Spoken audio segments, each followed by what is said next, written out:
আল্লাহর নবী বলেন, যারা দুনিয়ার মধ্যে বিধর্মীদের অনুকরণ থাকবে, অনুকরণ করবে, কিয়ামতের ময়দানে ওই সকল লোকগুলা বিধর্মীদের সাথে থাকবে, বিধর্মীদের সাথে উঠবে।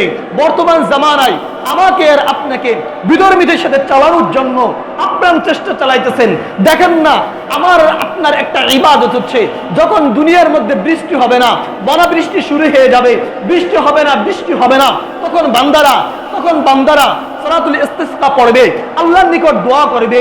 কিন্তু বর্তমান জামানার মধ্যে দাবির মধ্যে বলেন, ভার্সিটির মধ্যে বলেন, সালাতুল ইস্তিসকা পড়ার অনুমতি চাই, কিন্তু ওই কাফের মুশরিকরা বড় বড় পদের মধ্যে থাকিয়া তারা এই সালাতুল ইস্তিসকা পড়ার অনুমোদন দেয় না।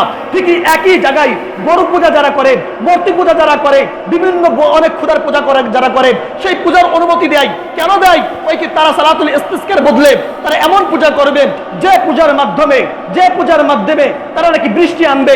বলেন তো, কোন মুমিন যদি এটা বিশ্বাস করে কোন গয়রুল্লাহর পূজা করার মাধ্যমে আপনার বৃষ্টি আসবে, এই দলে যদি যায়, সে কি মুমিন থাকতে পারে? কথা বলেন, মুমিন থাকতে পারে?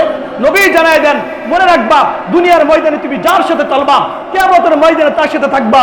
কথা তো ছিল আমি আর আপনি এক আল্লাহর গোলাম। যদি এই 90% মুসলমানের জমিনে যদি কোনো কিছুর অনুমোদন দেওয়া থাকে, একটাই অনুমোদন হবে, এক আল্লাহর অনুমোদন, এক আল্লাহর ইবাদতের অনুমোদন। কিন্তু আমি আর আপনি এত মাজলুম হয়েছি, বরং চা বিবৃতি করে দিয়ে শেষ করলো না, বরং বললো যে প্রত্যেকটা মুসলমানের উপরে, মুসলমানের উপরে প্রত্যেকটা মানুষের জন্য জরুরি, তারা ওই মূর্তি পূজা করবে, তারা ওই পূজার মধ্যে শামিল হইতে হবে। শুধু এতটুকুই না, এমন পূজা তারা দেখাইলো, বড় বড় অস্ত্র পর্যন্ত দেখাইতেছে, অস্ত্র দেখাইয়ে আল্লাহকে ভয় দেখাইতেছে মনে হচ্ছে এমন। বলেন তো, আল্লাহকে ভয় দেখাইলে আল্লাহ কি ভয় পায়? কথা বলেন, যদি কোনো মানুষ আল্লাহকে অস্ত্র দেখাই, অস্ত্র পূজা করে, তাহলে কি সে মুমিন থাকতে পারে? যারা শোনেন, ঈমান বলা হয় এই জিনিসকে শুধু মুখে বলার মাধ্যমে না, শুধু আবার কাজে পরিণতির মাধ্যমে। ঈমান বলা হয় এমন জিনিসকে মুখেও স্বীকার করবে, আমল দ্বারা পরিপূর্ণ করবে, আমল দ্বারাও বুঝাবে। যেমনি ভাবে মুখ দ্বারা বললো আমার আল্লাহ একজন, মুখ দ্বারা বললো লা ইলাহা ইল্লাল্লাহ মুহাম্মাদুর রাসূলুল্লাহ, আল্লাহ ছাড়া কোনো মাবুদ নাই, মুহাম্মদ সাল্লাল্লাহু আলাইহি সাল্লাম আমার রাসূল, এই কথা মুখ দিয়ে স্বীকার করলো, কাজের মাধ্যমে স্বীকার করতে হবে। কাজের মাধ্যমে যদি এমন হয় মুখে স্বীকার করলো, কিন্তু সেই বান্দা মূর্তি পূজার কাছে গেল, বিভিন্ন মণ্ডপের কাছে গেল, পীর বাবার দরবারে যাইয়া সিজদা মারলো অথবা মূর্তির কাছে সিজদা মারলো, ওই ব্যক্তি কোশ্চিন কেন মুসলমান হতে পারে না? যারা আপনার মুখে স্বীকার করে না, কাজ দ্বারা তাওহীদের বিশ্বাস করে, সেই ব্যক্তি কোশ্চিন কেন মুমিন হতে পারে না? আমার আপনারে কাফের মুশরিক বানানোর জন্য এক একটা সিজন চলে আসে। বর্তমানে এই সিজন চলছেন, বলে কি সালাতুল ইস্তিসকা পড়ে বিজ্ঞান বহির্ভূত কাজ কেন করবেন? কিন্তু তারা এমন বিজ্ঞানী, তাদের মাথার মধ্যে কি আছে আমাদের জানা নাই।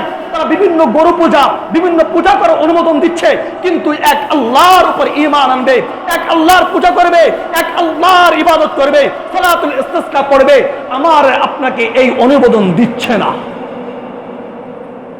এই জন্য ওই পূজায় যাওয়া যাবে? বলেন, পূজায় যাওয়া যাবে?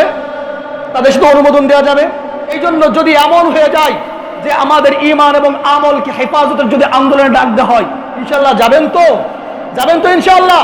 এখনই সতর্ক হন। দেখেন না, পিটাই মেরে ফেলতেছেন। 2টা বাচ্চাকে পিটাই মেরে ফেললো, একটাকেও গ্রেফতার করে নাই। শুধু গ্রেফতার না, সাধারণ তাওহীদ জনতা সুন্দরভাবে সুন্দর আপনার আন্দোলন করতে গেলেন, সেখানে 2টাকে গুলি করে মেরে ফেললেন। অথচ একটা মুসলমান যদি একটা চালালের গায়ে হাত দিত, ওই চালালের জন্য পুরো বাংলাদেশের যত মাহফিল আছে, পুরো বাংলাদেশ উত্তাল করে ফেলতো, সঙ্গে সঙ্গে ওইগুলাকে গ্রেফতার করতো। কিন্তু ওরা করলো